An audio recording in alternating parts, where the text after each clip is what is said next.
Hello and welcome back to the channel. Today I've got a triple piece for you, an Arabic inspired set, and we start with the torso.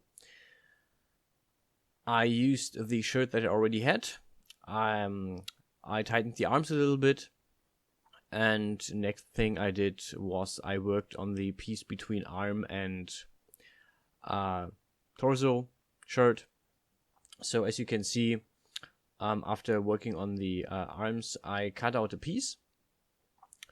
And then I copy-pasted the edges of the arm and the shirt and used the edges to do some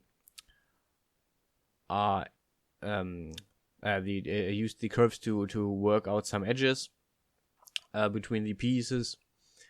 Those are thickened because I just needed a little bit more substance in them. And here is the actual lace piece in between. It's a bit wavy because I just felt that it needed a certain fluff to it that I added by just giving it a bit of waviness, a bit of actual depth. So I also decided to cut out part of the arm. So it's a bit more open in general, and looks less like my other pieces. One of the things I had to do was for this design was I needed an extra line around the breasts because they are very outspoken in this piece. As you can see, I've copy pasted one of the lines of the actual torso piece, and now I'm using the extrude tool to just go on and widen the whole piece, and also use the extrude tool on one of the lines to just add a little piece in the middle. I actually have a sketch design, but my scanner isn't working right now, so I can't show you that one. But I will try to do so in the future if I have if I work with a sketch design. Overall, there is a slight glitch right here because the program shut down when I worked with the texture one time. Yeah, this is the texture for the shirt, textures for the other parts, and the rest is just copy pasting the arm, which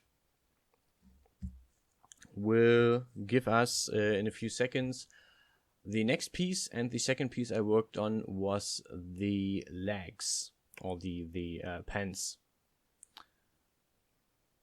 So here they are. Looks fairly simple, and again I used the legs I already had made, and started with the metallic piece on top. So again, I'm using the symmetry tool because it's just way easier, especially if I work on something symmetrical, like here, or if I work on both sides of the body. It's just it basically cuts the time in half. So overall, for all three pieces, I needed about almost 3 hours. I needed a bit more because I also had to implement them in depth, obviously, and because I had to do some after work on them, which I didn't record again. I usually don't, so it's not really a big deal. Anyhow, you see the first I put out the line art with the extrude tool, smoothened it down. Again, I'm using the smoothing factor of 2, and then we're going with the thickening tool to give it some actual depth. I usually do that for metallic pieces because it looks better than just adding an edge. For the fabric pieces, like what I'm doing, what I'm working on right here, the fabric around the crotch area, I usually go with a simple copy and paste of the lines I want to use as edges, thickening the copy and giving it the same smoothing factor, and then I'm usually done with those.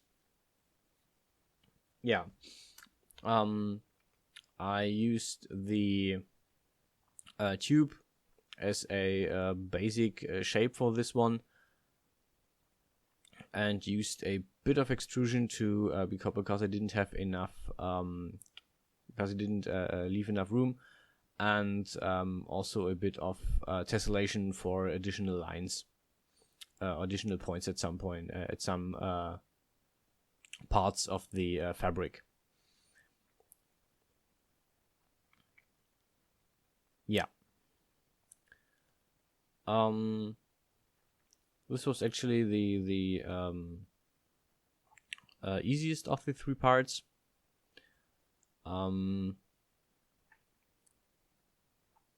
So the legs.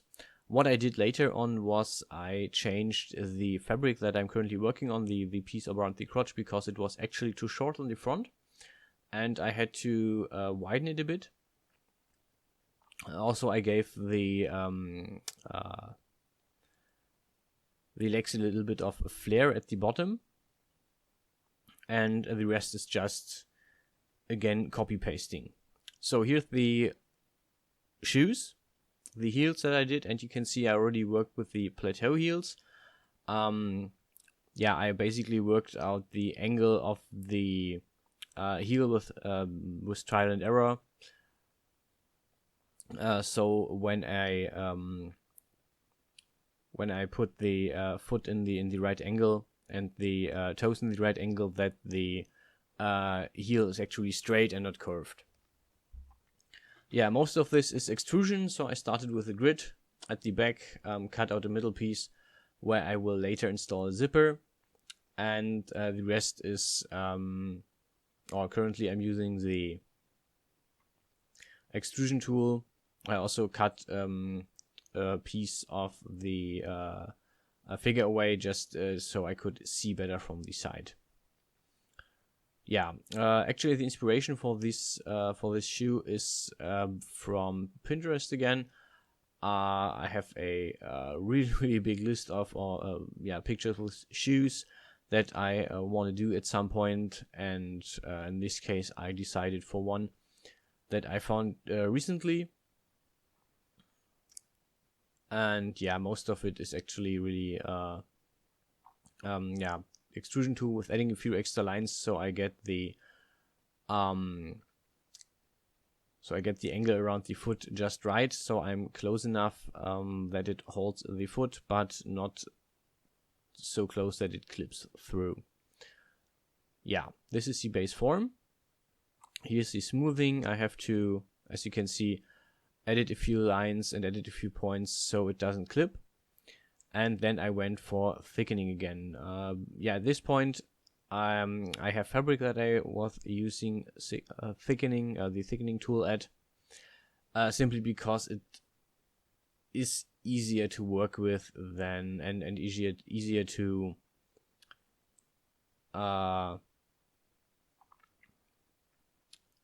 work with or to put out than adding an additional line. It looks better than having an additional edge on it. I actually planned on adding a lace to the side of the shoe, basically where you can now see the heel. I thought about adding a lace layer, basically another grid that I would then add to the point, but I dropped the idea because I liked it better with just the puff on the ankle, and because it also had actually enough details, so I decided to not do that. What I did this time differently is, as you can see, I added the holes for the lace in differently. I used the extrusion tool on a line and cut out the resulting faces. So for the lace, I'm using the line art tool, which was the easiest one. And that's about it. At the end I have the render, so you will see that in a few seconds. I hope you enjoyed the video, and I hope to see you all around again. If you have questions, just ask them and I will do my best to answer. That's it from me for today, and you will probably see a bit more of the set on the weekend because I have still a few things in my mind for that. Thanks for watching and enjoy!